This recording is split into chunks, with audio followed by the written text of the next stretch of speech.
మనకి ధనం బాగా కలిసి రావాలంటే మనం ఉపయోగించే పర్సు అనేది కొన్ని ప్రత్యేకమైనటువంటి లక్షణాలతో ఉండాలి. చాలామంది పర్సు ఉపయోగించేటప్పుడు కొన్ని జాగ్రత్తలు తీసుకోరు. దానివల్లనే ఆర్థికంగా సమస్యలు వస్తూ ఉంటాయి.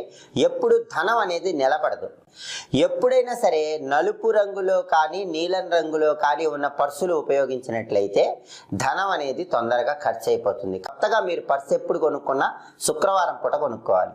శుక్రవారం పర్సు కొనుక్కొని ఆ పర్సుని పూజా మందిరంలో లక్ష్మీదేవి ఫోటో దగ్గర ఉంచాలి.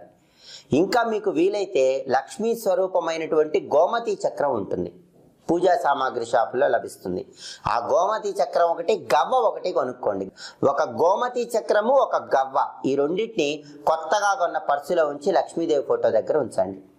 ఒక రోజంతా అలాగే ఉంచి మర్నాడు ఆ పర్సు మీ దగ్గర పెట్టుకోండి. ఇలా చేస్తే ఎప్పుడు పర్సులో డబ్బులు ఉంటూనే ఉంటాయి.